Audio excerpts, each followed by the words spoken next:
Grace and peace, family. It's your boy Brandon McCrae, aka Bmac Music, coming to you with another installment of Wisdom on Wednesday. For the last several weeks, we've been discussing faith over fear. We've been given the context behind this critical conversation, and today we're going to delve right into how we place our faith over our fear. I'm in 1 Kings chapter 19, verse 1. I'm in the English Standard Version, and it reads like this.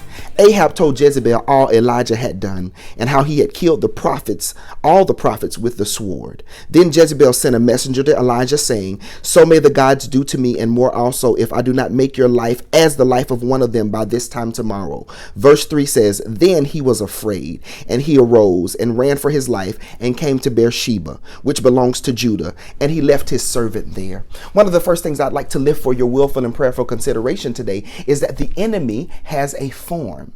And inside of the enemy's form, the first thing we see in this text is the enemy has a flawed focus. What's amazing about what Ahab tells Jezebel is that Ahab attributes the killing of the prophets to Elijah, when in actuality, who killed the prophets, if you read the New International Version, are the people. The people killed the prophets.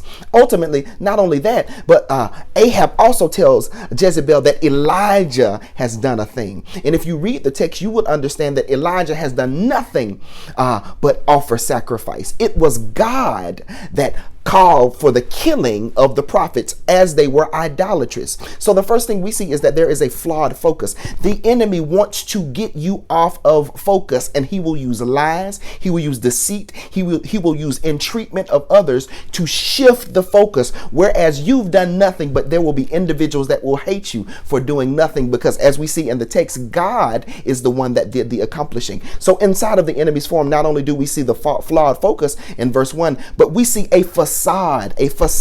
Where is the facade, Brandon? In verse 2, Jezebel sent a messenger to Elijah, but not a murderer. I want you to put a pin in that. Jezebel sent a messenger and not a murderer, because her ultimate desire was to frighten his purpose. Jezebel did not have the power, did not have the authority to kill God's prophet. If you understand anything about the book of Job, you would know that the devil works at the behest of God. It is the devil in Job we see that came before God with the sons of God, and he asked, he had been seeking to and fro. And Jesus, God said, "Have you considered my servant Job?" And again, there in that book, we recognize and realize that the devil could not have touched Job had not God given permission. So Jezebel did not have the authority to kill the prophet of God. We've got to know something about power and authority. See, she had power because she was the queen, but she didn't have the authority because the authority is only resting in God. What's amazing is that Elijah had both power and authority because he was a spokesman of God. But because of Elijah's lack of faith, because of his fear, he gave up his right as a powerful and authoritative voice of the Lord. But Jezebel put up a facade in sending the messengers to Elijah saying, "I will kill you." She didn't have the power, neither did she have the authority. So not only do we recognize the enemy's form in a flawed focus, not only do we recognize the enemy's form in a facade, but lastly, we recognize the enemy's form in that his abilities are finite. What is amazing is the devil is never in the know. Take a note right there. God is the only source of infinite wisdom, knowledge, and power. The kingdom of darkness always imitates the kingdom of light. So the enemy will have you in the mindset and in the mental framework that he has all power, when the truth of the matter is the only thing that booger knows is what it is we tell them. The enemy is always informed, but never in the know. Wow.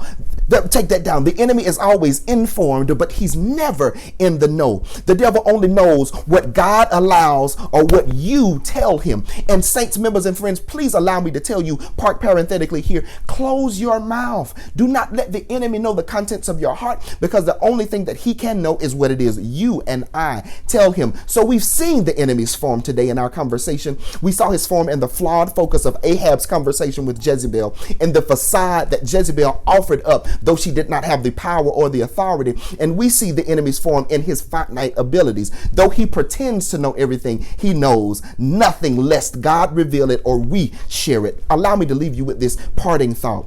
Things are never as bad as they appear. Beloved, the enemy may control the battle, but God has already given us the victory in the war. This has been your boy Brandon McCrae, aka Bmac Music, with Wisdom on Wednesday. Please do 3 things for me: like, share, and comment on this video. Y'all, let's make something God go viral. And until next week, this has been a Wisdom on Wednesday. Your boy Brandon McCrae, Bmac Music. Holla at your boy. Hey.